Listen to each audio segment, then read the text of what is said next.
Good morning and good afternoon. Welcome to another episode of Before Coffee. It is Good Tuesday News Day here on Before Coffee, and we are covering a lot of good news, a lot of not so great news, but it's news, so we're covering it.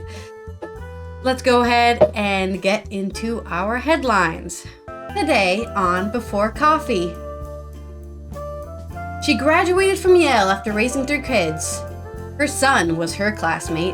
And on Good Tuesday News Day, we have good news about bridges. One that connects two countries, and one that has its shipping canal finally open after a couple of months.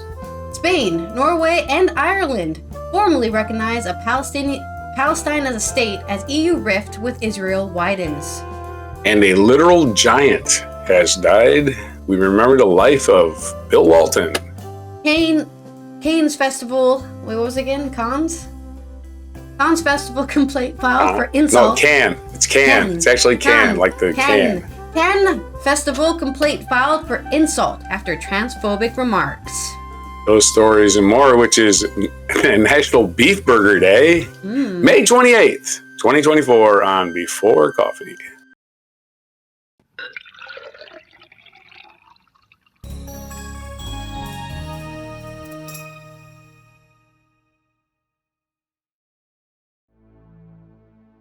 Okay, let's open up our first story coming out of the US, which is something, I guess, you're never too old to go to university. As I've always said, this is by Parvina Somantustaram on the Washington Post. Vanessa Landegger had long dreamed of working in medicine. She enrolled in courses as a first-year medical student in Colorado in 2000, but soon found herself struggling to balance classes with raising her then 8-month-old son. She was away from extended family, sleep was hard to come by, and her medical school's facilities didn't have accommodations for nursing mothers, she said. How ironic. In retrospect, I was hit pretty hard by how unforgiving clinical education generally is, Landegger, 50, told Washington Post. Which is why we're always running out of people who want to be doctors and nurses, because you push them too hard, which, to be fair, they do have your lives in their hands. A few weeks into her studies, she decided to drop out. But she eventually returned to healthcare and last week graduated from Yale's School of Nursing. Her son, Dylan Antonioli, now 24, a first-year student in the same program, was there cheering her on. Though she had cut short her dream of working in medicine to raise him, he helped inspire her to return to the field decades later. The ceremony was extremely healing, Landegger said at her graduation. Decades ago, while Landegger considered a medical career, she and her husband were also hoping to have children. Oh, so she had a husband. Well, that makes this story a little less positive than I was hoping. I thought she was a single mother who couldn't take care of her son, but it was the classic scenario of, oh, you have dreams? Well, too bad. You're a mom now. Your dreams are canceled. Me as the father will help you zero. With that. They decided they would submit her med school applications, defer her enrollment while she had her first child, and start classes a year later. But when she began the program, Landegger found herself struggling to balance parenthood and the demands of her classes. Her husband was supportive, she said, and took care of her son while she was in school. Still, she felt unhappy as she attempted to strike a balance between classes and parenting. Well, there's that also classic societal pressure of, you're a bad mom because you're not there 24/7 for your child. Oh my god, maybe I am a terrible mom. I should give up. Landegger knew she wanted to drop out, but not before taking the midterm exams that year. I never wanted there to be a question of whether I could do it or not, she said. When the exam results were posted on a bulletin board, Landegger said that she had ranked 3rd, she recalled. She had walked to check the outcome with resignation letter in her pocket, and she'd written for the medical school dean. She got 3rd in the entire class while raising her 8-month-old son, and she still gave up. Man, I hate society. Anyways, that's okay. It's a sad story that has a positive ending. School administrations had tried to get her to stay, Landegger recalled. Well, maybe they should have added a daycare system if they wanted her to stay. But she had made up her mind, feeling she needed to choose her son over her medical program. For me anyway, it was a very welcome thing to have to put myself aside and really consider the needs of another person, she said. Landiger went on to earn a master's degree in public health and education, theory-based programs that felt more doable to her while parenting. She became a teacher in Connecticut, where she raised Dylan and her 2 older children. Although she had always imagined herself in a clinical career, she looked back over the years on her decision to drop out of medical school without remorse. But she still felt like something was missing. But she had no remorse. That missing piece revealed itself in 2018 when Antonioli, who had trained to become an emergency medical technician, or EMT, encouraged her mother to take the same training course as he had completed. More accessible, so I thought maybe she'd like to have a little more taste of medicine again, he said. At first, Landiger figured taking the course would help her handle emergency situations at the elementary school where she taught science. But months after she finished her training in 2019, the onset of the coronavirus pandemic made EMT work and other healthcare even more essential. At the same time, Antonioli, who was taking undergraduate classes at Georgetown University, came home when the school closed in surging coronavirus cases. He and Landiger filled their time picking up EMT shifts in their town of New Canaan, Connecticut, and supported each other through the intense work days during an already uncertain, chaotic time. The experience, Landiger said, was like putting on a glove. Her crew chief, fellow EMTs, and paramedics she worked with commented on her knack for interacting with patients and a curiosity about the cases she worked on. She decided not to ignore her feelings. She knew by then that she didn't want to go back to medical school, but she wanted something beyond her EMT work. Becoming a nurse practitioner felt like the middle ground. Landiger took prerequisite courses online through Georgetown, including a chemistry course with Dylan, so that she could apply to nursing school. In 2021, she began the 3-year program at Yale. And Antonioli, who had returned to Georgetown to finish his psychology major, wasn't sure he would do what he'd do after his graduation. Like Landiger, he always had an interest in healthcare. So when he was a senior in 2022, Landiger suggested he shadow one of her Yale professors, who was a nurse practitioner at Connecticut Hospital. I just fell in love with it, Antonioli said. Following his mother's footsteps, he applied for Yale's nursing master program, which he plans to finish in 2026.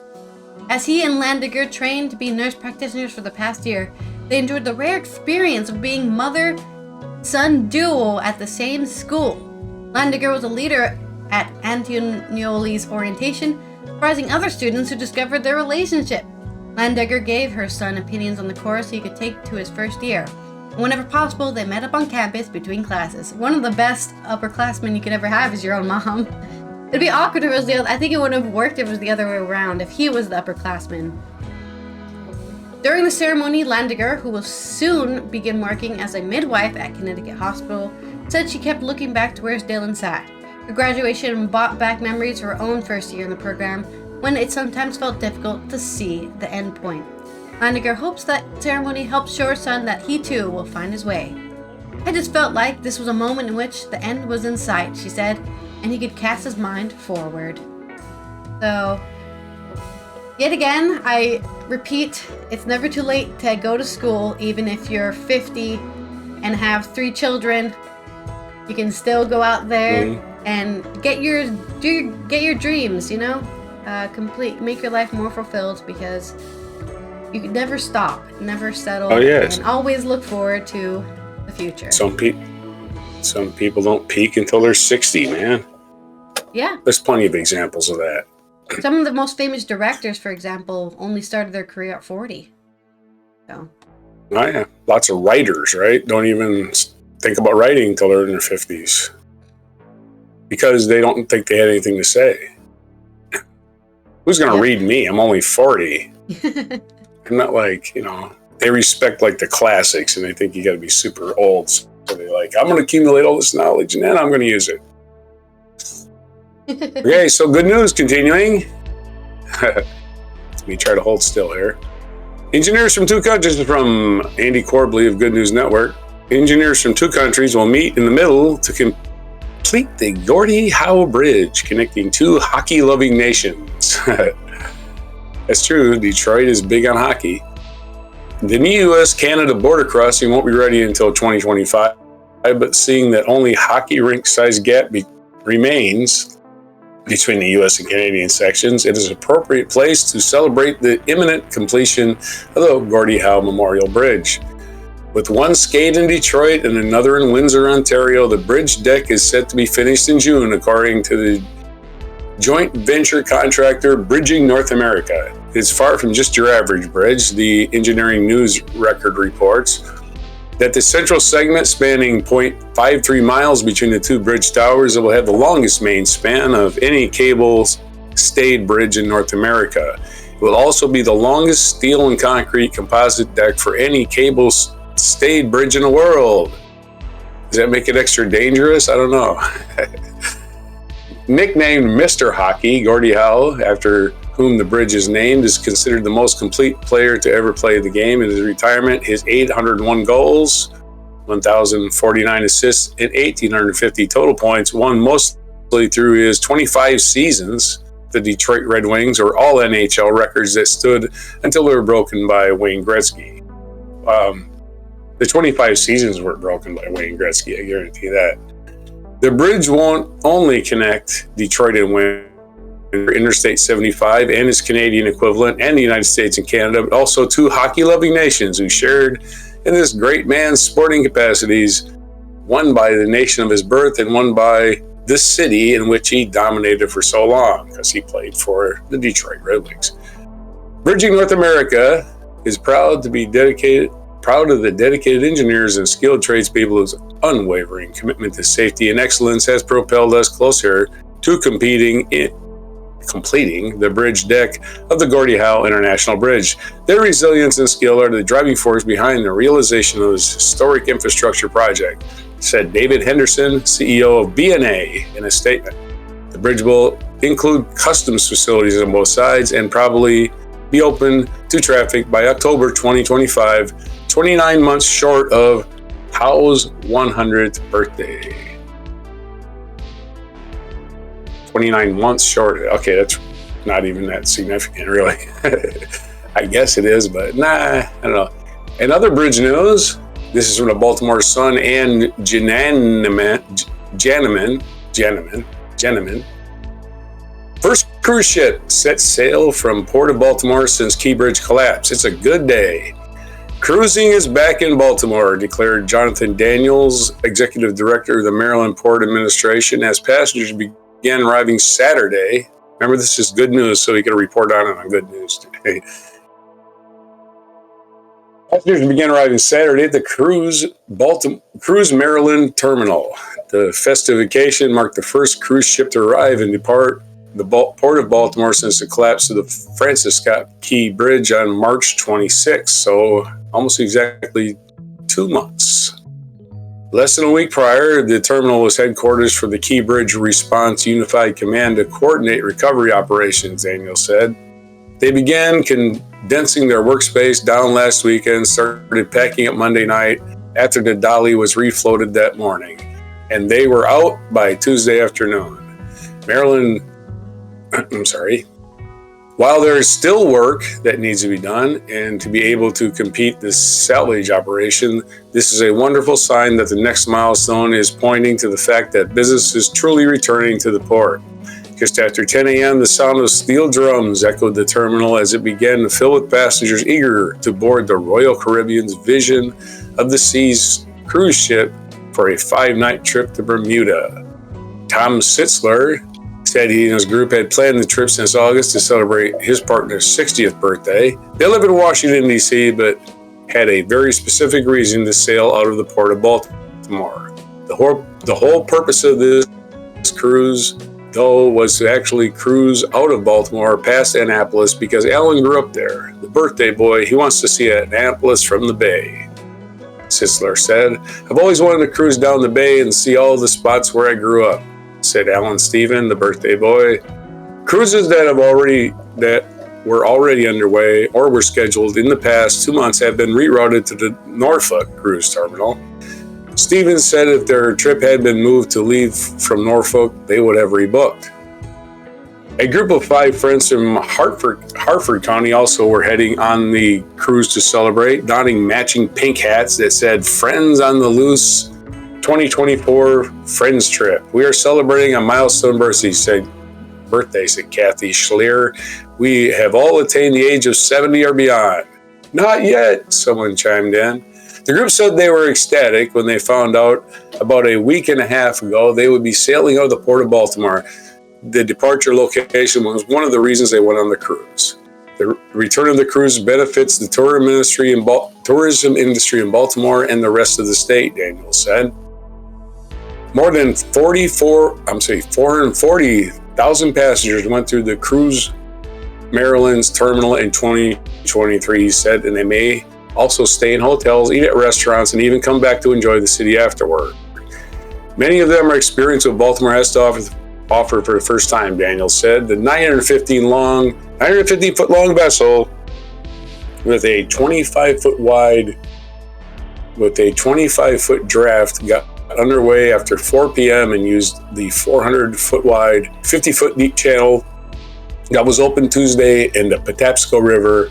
In addition to the pilot, it was accompanied by 2 tugboats. Even though the Unified Command vacated the cruise terminal, operations are still ongoing, just back at their own spaces, said David O'Connell, the Coast Guard's captain of the port. They coordinate daily on outgoing operations and include salvage work in the main and outside channels, as well as coordinating with the Army Corps of Engineers on vessel traffic in the temporary channel. Saturday, the Army Corps announced it delayed the goal of June 8 to 10 to restore full access to the federal channel. Officials had previously said this would be achieved by the end of May. It is great all being together and coordinating operation, but it's great to be here and see this place in a different light, O'Connell said. You see it lively with people that are going on vacation, going through security. The ship is out back. It's a good day. So the Port of Baltimore is open, but only if partially, but it's going to be fully open in about 2 weeks. So there we are. Progress. Yeah. Back to you. Engineers doing their jobs, fixing stuff and reopening canals and clearing all that wreckage of the tragic bridge collapse. But also another bridge into Canada. Because I don't even know how many there are, actually. How many crossings are there into Canada? I didn't know there was going to be a quiz. But there's a new one coming up. It's going to be... the new ones are more important because the ones that already exist are really old, and they got to be torn down before they fall on their own. So yeah, they do have a lifespan that ends at some point. And a lot of these bridges are beyond their intended lifespan, as most bridges in the United States are beyond their intended lifespan. Anyway, even when a cargo ship doesn't crash into your pillar. There's a lot of bridges out there in the U.S. that have not been updated, and they collapsed just from their own disrepair. And that's not anyone but the government's fault, because they're the ones who hire people to make sure their infrastructure is up to date, and they just don't do that. So yell at your local this is good news day, and we're fix the bridge, because they won't listen to anyone else. It's good news. We're celebrating human perseverance. That's the word. Yep. Okay. It's amazing how many bridges are still standing just because the engineers built them all, and they shouldn't be standing anymore. Okay. Coming out of Think about that. They were going to collapse 40 years ago. Some of them are still there. The countries that said they would recognize Palestine as a state have actually kept their word and done it. They did it yesterday, of course, when they said they would on May 27th. Of course, some people are calling this a controversial action, when I don't think saying a country that has existed for more than 75 years is controversial, but that's my opinion.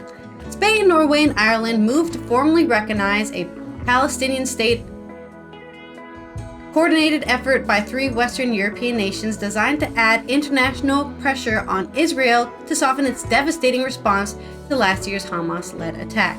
The Tel Aviv slammed the diplomatic move that will have no more immediate impact on its grinding war in Gaza. Spanish Prime Minister Pedro Sanchez told his nation in a televised address from Madrid that this is a historic decision that has a single goal, that it is to help Israelis and Palestinians achieve peace. Israel's Foreign Minister Israel Katz quickly lashed out on Spain on Twitter, because that's what our government officials do now. They just have spats on Twitter, saying Sanchez's government was being complicit in inciting genocide against Jews and war crimes. I'm a victim as we kill people in refugee camps.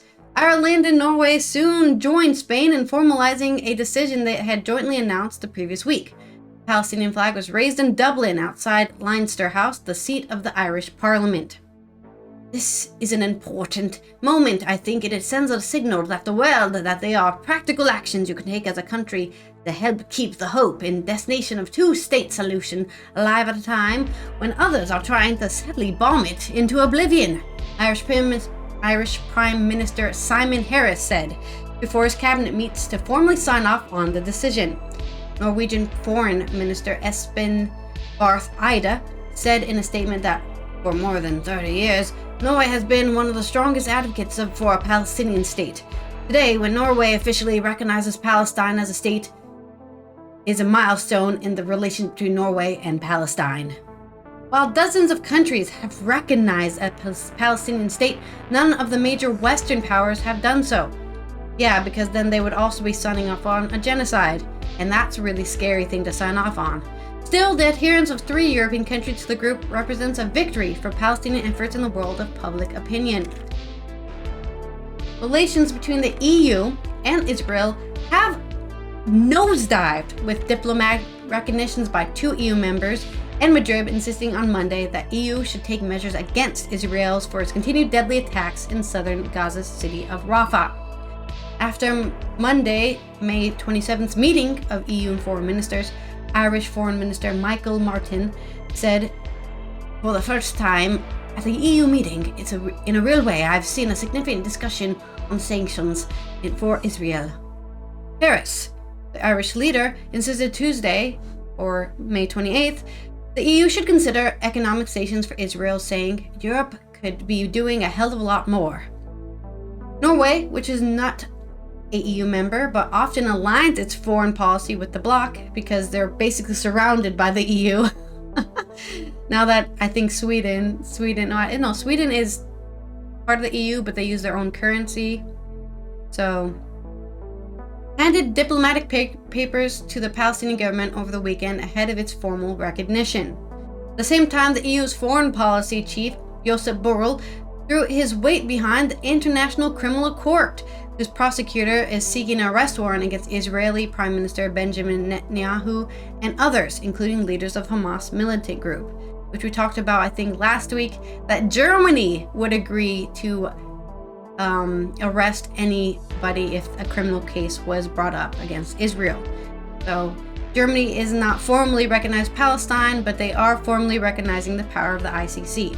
The formal declaration and resulting diplomatic dispute came over 7 months into a grinding war waged by Israel against Hamas in Gaza following October 7th. Hamas-led attack in which militants stormed across the Gaza border, killing 1,200 people and taking some 250 hostages. Israel's air and land attacks have killed 36,000 Palestinians, according to Gaza's health ministry, which is not distinguished between combatants and civilians. Similar to the Iraq War, which only killed, I think, 2,000 people in the 9/11 terrorist attack, but they killed way more Iraqis than that. And it wasn't even Iraq that was involved. It was freaking Saudi Arabia. Last week's joint announcement by Spain, Ireland, and Norway triggered an angry response from Israeli authorities, which summoned the country's ambassadors in Tel Aviv to the foreign ministry, where they were filmed while being shown videos of October 7th Hamas attack and abductions. What is this weird propaganda brainwashing? It's like It's like when you're going to the doctor to get an abortion, so they're by law they're forced to show you the baby and say, "Are you sure you want to abort this fetus?" It's like that. Look at this terrible terrorist attack that's not my happening. Are you kid. sure you want to give these people international rights? Some 140 countries, more than 2/3 of the United Nations, recognize a Palestinian state. The addition of 3 Western European countries to that group will likely put pressure on EU heavyweights, France and Germany, to rethink their position. Yeah, you better rethink that really quick, because you're about to be on the wrong side of history, in my opinion. Slovenia's Prime Minister Robert Golob said on May 27th, his government will decide on the recognition of a Palestinian state on Thursday, which is May 30th, and forward his decision to Parliament for final approval. The United States and Britain, among others, backed the idea of an independent Palestinian state. Well, they're the ones who supported the 2-state solution, which means there has to be a second state, am I right? Alongside Israel, but said it should come at a part of a negotiated settlement. Netanyahu's government says the conflict can only be resolved through direct negotiations.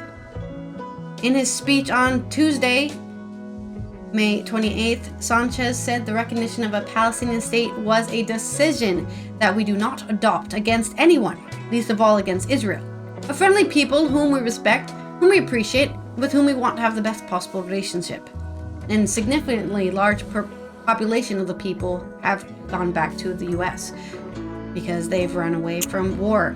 The socialist leader who announced his country's decision before Parliament last week has spent months touring Europe and Middle Eastern countries, including stops in Oslo and Dublin, to garner support for the recognition of a Palestinian state and ceasefire in Gaza.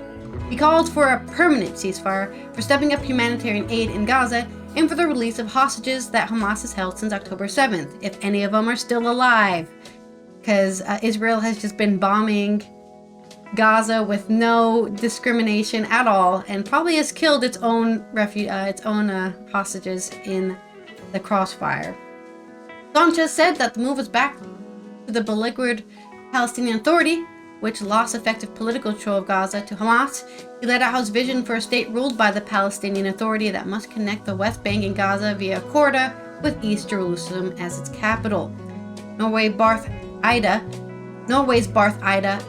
added that it is regrettable that the Israeli government shows no signs of engaging constructively. The recognition is a strong expression of support for the moderate forces in both countries, Norway's top diplomat said. The Western-backed Palestinian Authority administers part of the Israeli-occupied West Bank, cooperates with Israel on security matters, and favors a negotiated 2-state solution.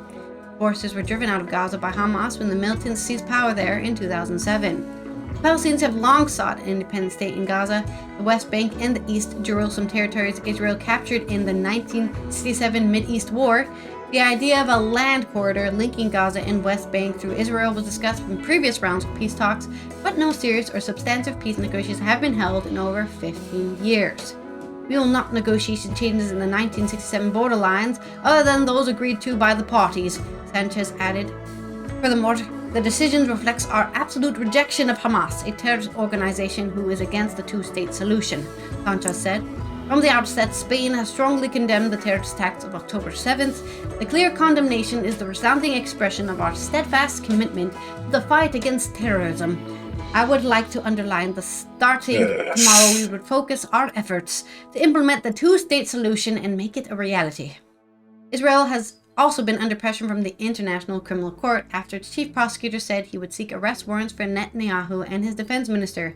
The ICJ is also considering allegations of genocide that Israel has strenuously denied.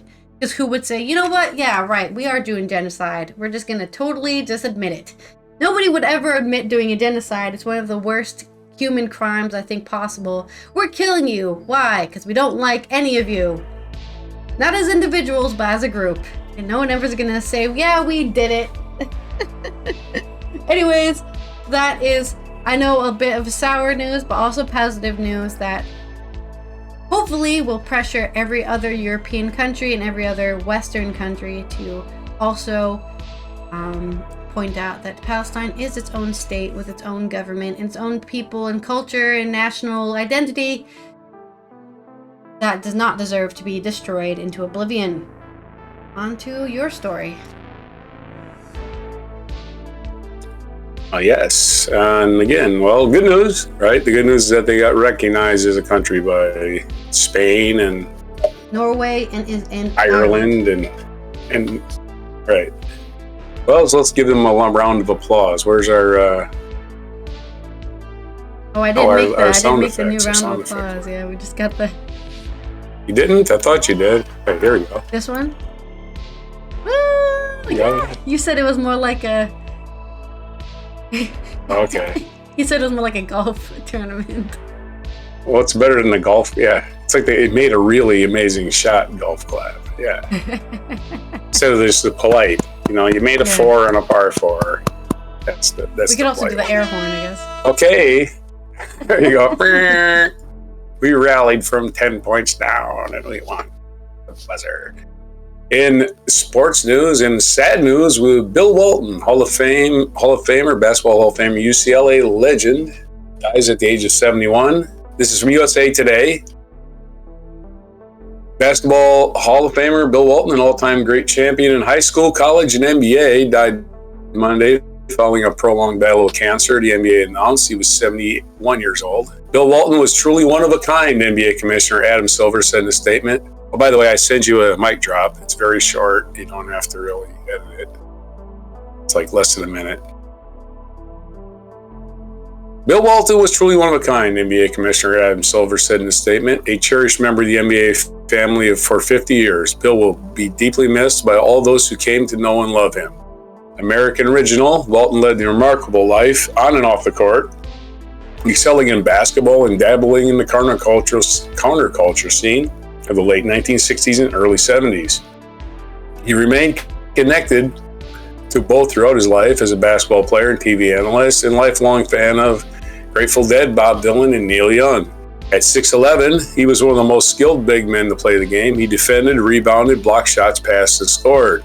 He averaged 13.3 points, 10.5 rebounds, 3.4 assists, 2.2 blocks in 10 seasons, and was robbed of prime years due to foot injuries. He missed the entire 78, 79, 1980, 81, 82 seasons. He missed 3 seasons.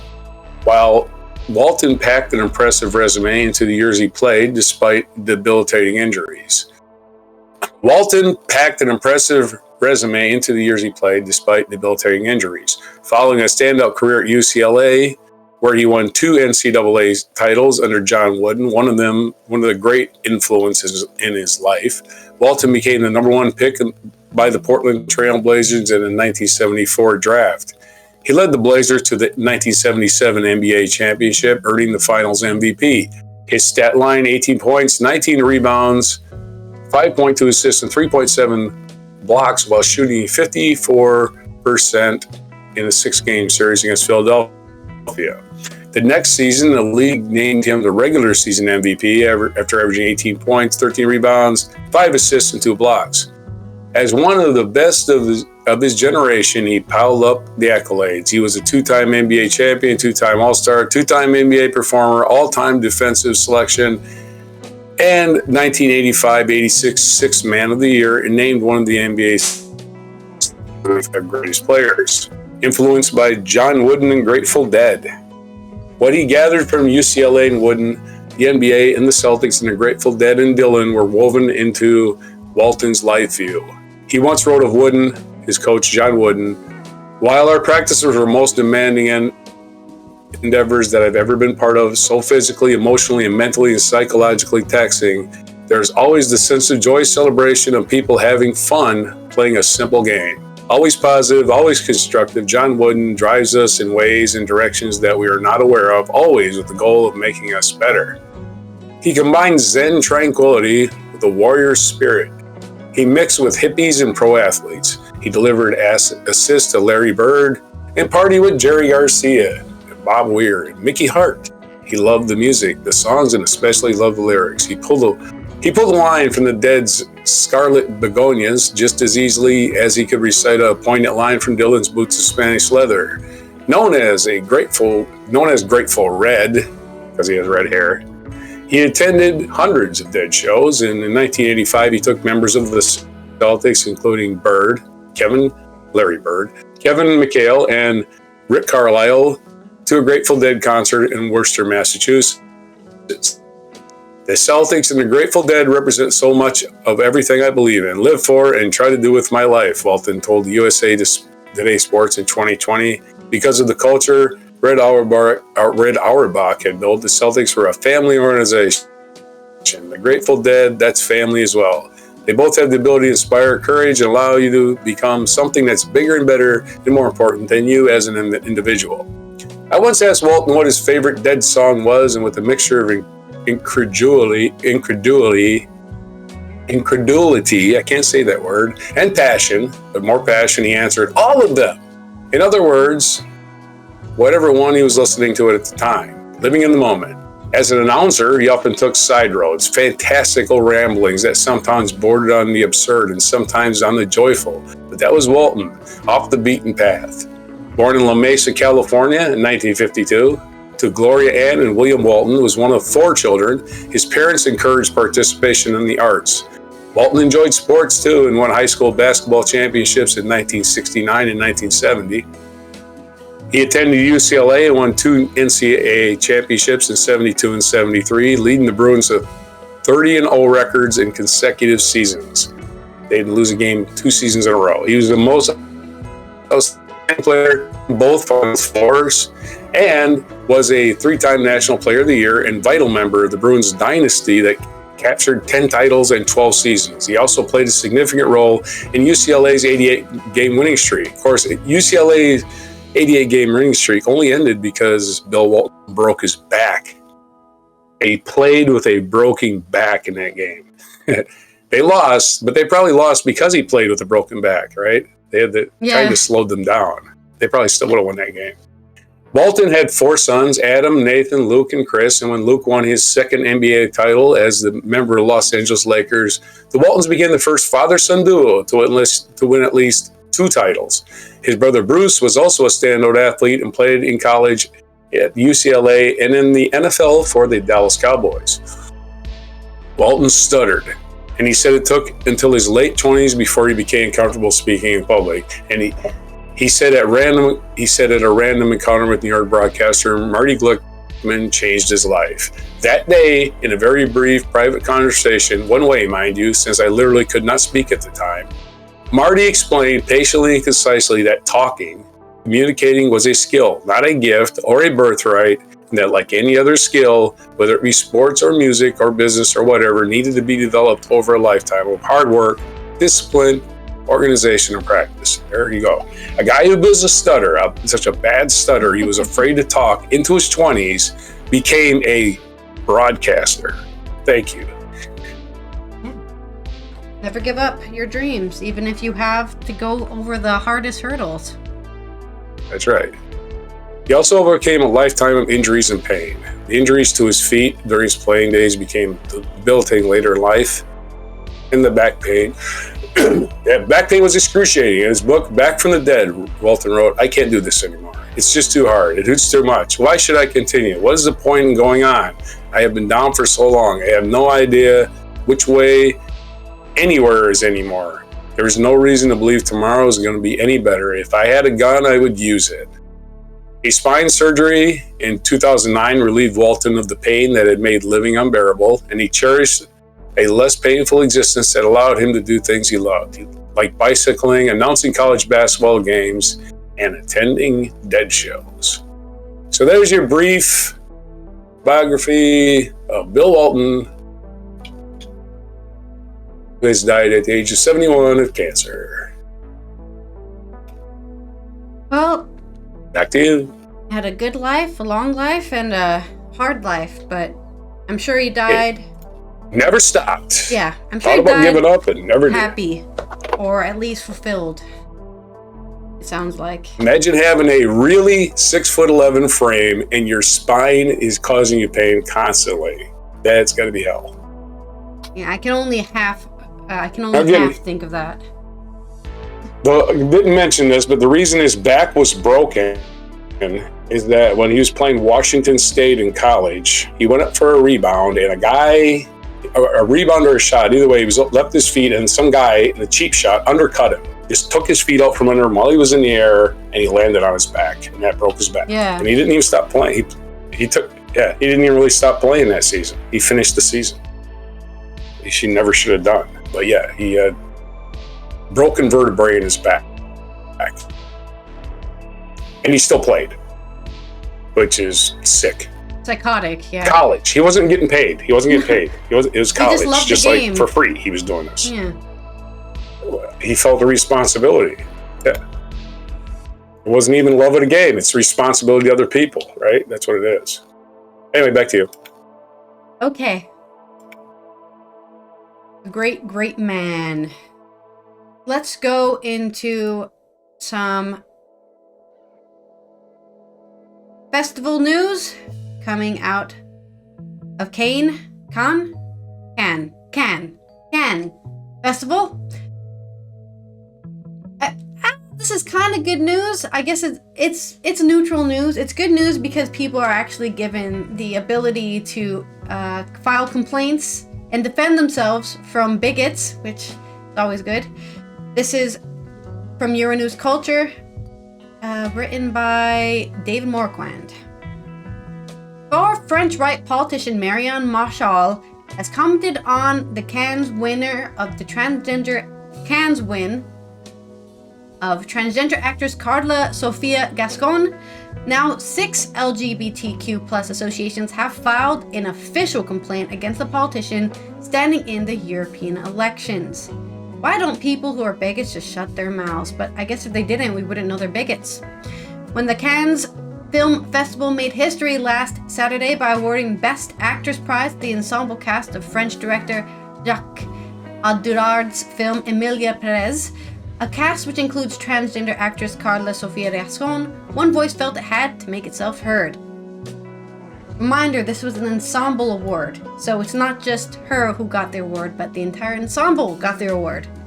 But Marion Marchal, the head of France's Reconquête Party list for European elections, made comments about Carla on Twitter. So it's a man who was receiving the prize for female interpretations at Cannes. Progress for the left is the erasure of women and mothers. Actually, the pedestal of putting mothers and women is actually a fascist technique.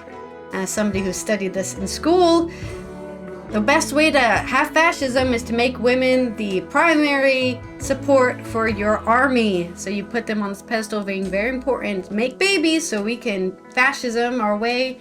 Italy has done it before, famously done that to women.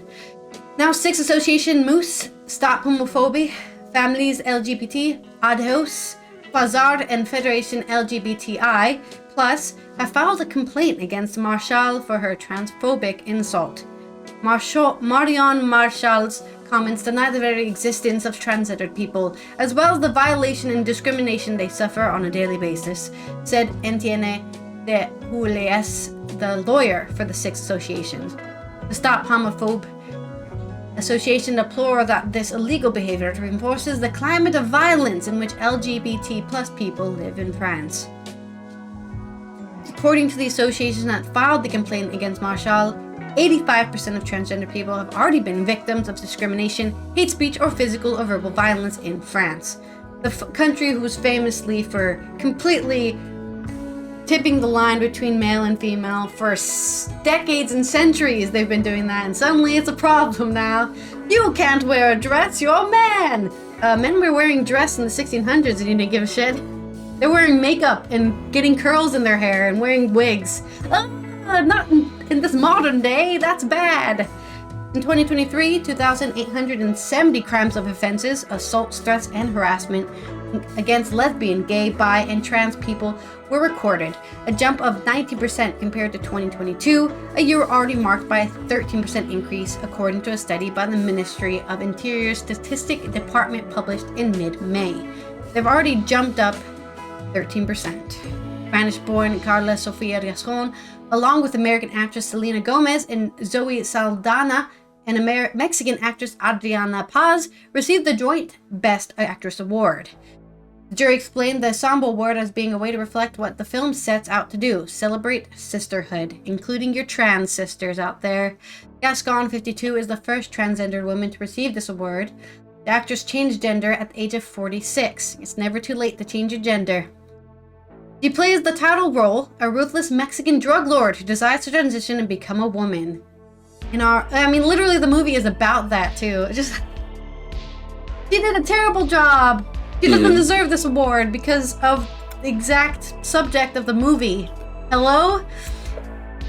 In Euronews' Cultures review of the film, they said, the show belongs to Spanish transgendered actress Carla Sofia Rascon, who plays both Manitas and Emilia. Nails the born in a pigsty toxic masculinity of the man who believes a gender reset will offer up redemption, and excels as the touching but tough Emilia, who activates attempts to undo some of the wrongs she was responsible for by creating an NGO to help people find the whereabouts of their kidnapped loved ones. Their powers, pathos, and earnestness seeping through every moment of Gascon's performance, and the double act she and Saldana go on to form post-surgery is magnetic to watch. The actress has clearly anticipated this kind of criticism. I think if you're trans, you basically expect people to be angry at you for existing at this point. Maya Shaw has displayed her speech at the award ceremony. Gascon dedicated her prize to all transgendered people who suffer. Tomorrow there will be plenty of comments from terrible people saying the same thing as all of us trans people, she said. But I want to end with a message of hope. Tall like Emilia Perez, we all have the opportunity to change for the better. Become better people. She capped it off with a message to her detractors. Let's see if you bastards change. And I agree, there's been plenty of discussions and, first-person accounts of racists realizing, wait a minute, why the hell am I racist? And helping other people stop being racist, because they realize that kind of prejudice comes from an internal struggle and not anything else. So I ask anybody out there who is transphobic or hates people because of what they're doing in their own lives that has nothing to do with them, to look inward and think, why do I hate other people? Maybe I should stop. There's your positive end to that story of a positive message. Let people get their awards for being good, and who cares what they're doing in their private life. Right. And of course, homophobes are all the same. They're mad. Here's what homophobes are. They're mad because it turns them on. They're mad at themselves. Yeah, they're mad that basically. They got tricked into being attracted to somebody who they see as not what they actually are. That's a pretty. I see a guy in a dress, and I go, he has a giant dress. Oh God, I must be gay. Oh, I would be like, there's a guy in a dress. You know, I hate about myself, and it just goes in. I would be like, yeah, there's a guy in a dress. You didn't see that every day. And the other guy would be like, whoever this guy is, he'd be like, that's horrible. I was like, why do you care? Wear what the fuck he wants. Are you thinking about dating him if you dressed as a man or something? I don't get you. Attracted to what are you worried about? That's the end. Yeah. It affects you somehow. Somehow it affects you. Yeah. All right. That's the end. The fashion police. The fascist fashion police. On this day in history, that's what they are, the fascists. The fashion police. The fascist fashion police. Make sure I got the right day. May 28th in this day. We're still using Britannica, but hopefully we don't find out more serial killers' birthdays. 1291, Crusader rule in the Holy Land came to an end as the Mamluks took the city of Acre, the last stronghold of the Kingdom of Jerusalem. Acre was where the Knights Templars had that underground city. It's still there. 1660, George I, the Elector of Hanover, and the first Hanoverian king of Great Britain, was born in Osnabrück, Germany. Hey, we've been there. Yeah, there we go. George Bush was born there. This is a town I never heard of. We stayed in Osnabrück. Anyway, you're not there, huh? Sorry, what did you ask? 1788, the Federalist Papers, a series No, I was saying, I was talking about George the First Hanoverian king. He was born in Osnabrück, Germany, because we were there that one stay we had, Osnabrück. Did we look it up? I think we did look that up. Yeah, probably. Yeah. Anyway, 17. Also, I think George II was the one. We were was it George or George the Fourth? I don't remember which king it was. Was it the one with the George the stutter? First? No, we were talking earlier about getting over George your the stutter. Third. Right, the newscaster who died. He got over his stutter, and a famous king also Well, he's got a over his basketball, stutter. newscaster. Well, he's a sports newscaster. 1788, the Federalist Papers, a series 85 essays on the proposed new U.S. Constitution and the nature of Republican government, written in 1787-88 by Alexander Hamilton, James Madison, and John Jay, were published in book form. In 1804, Napoleon proclaimed the establishment of the French Empire. There you go. He just proclaimed it, and so it became to be. 1830, the Indian Removal Act was passed, allowing U.S. President Andrew Jackson to grant Native American tribes unsettled western prairie land in exchange for their settlements within the borders of extant U.S. states, thereby clearing the way for further white settlement. Yeah, Andrew Jackson was a piece of shit. 1888, the American athlete Jim Thorpe, one of the most accomplished all-around athletes in history, was born. And of course, a Sac Fox Indian, something like that. I can't say it properly. 1934, the Dion quintuplets, the first set of documented quintuplets, were born near Callander, Ontario, Canada, to Olivia and Elzire Dion. The Dion quintuplets. They would be 90 today if they were still alive, which it might be. I have no idea. I'll have to look that up. 1934, the German automaker Volkswagen was founded to mass produce a low-priced people's car. The company was originally operated by a Nazi organization, Die Volkswagen, people's car. 1937. In 1937, on the same day as Volkswagen premiered, Neville Chamberlain became Prime Minister of the United Kingdom. In 1998, we jump way ahead, Pakistan successfully conducted several underground nuclear tests, making it the 7th country to possess nuclear weapons. Oh, goody. More destruction on our way.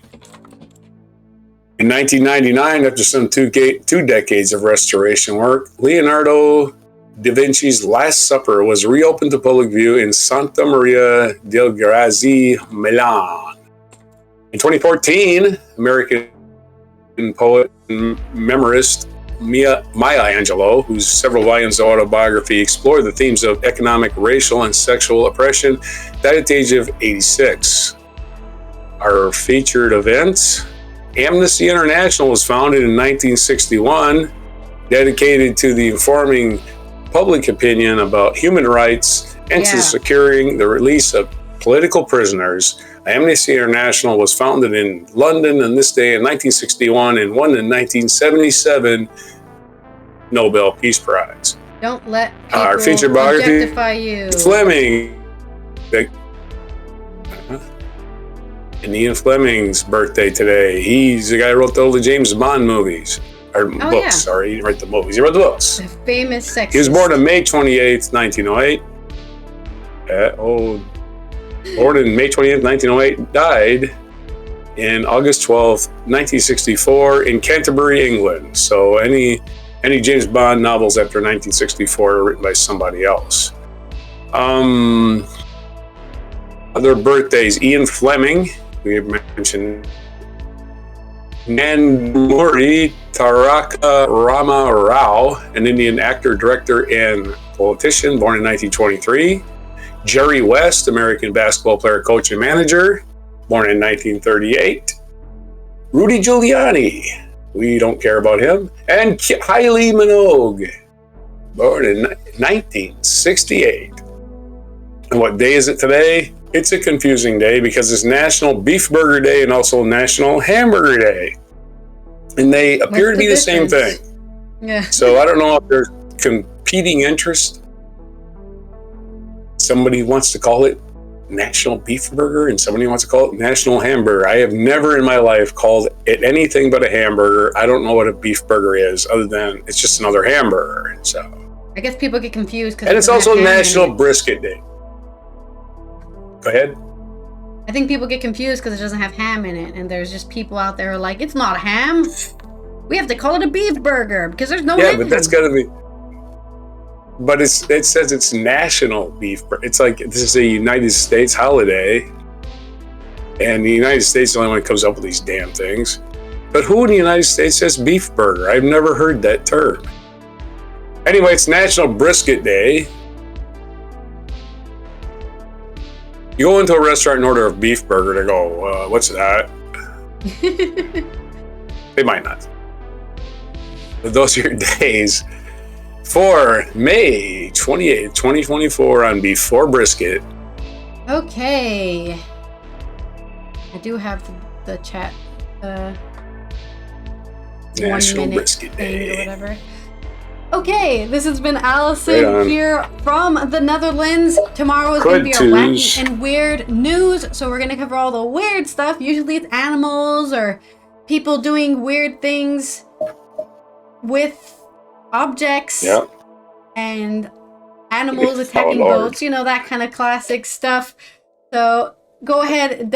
Feel free to come back tomorrow for another Before Coffee episode. We're going to keep you updated on all the weird news going on.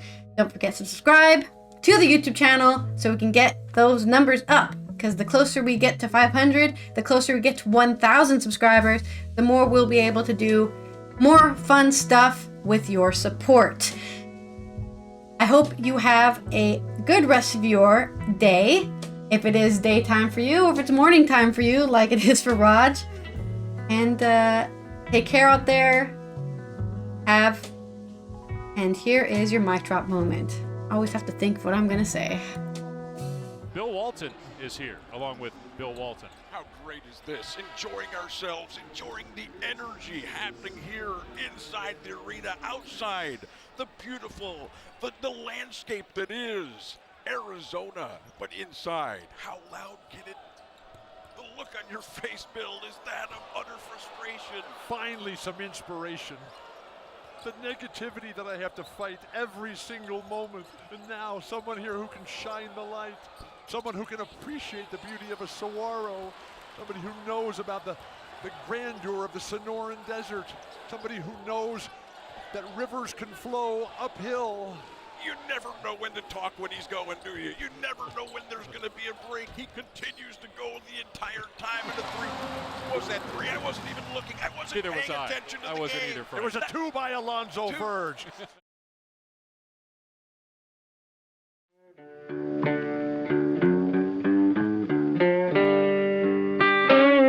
Be sure to hit the like, subscribe, and notify buttons, and follow our other channels, Toxic Alley, History of Gravy, and Scratchy Old Records.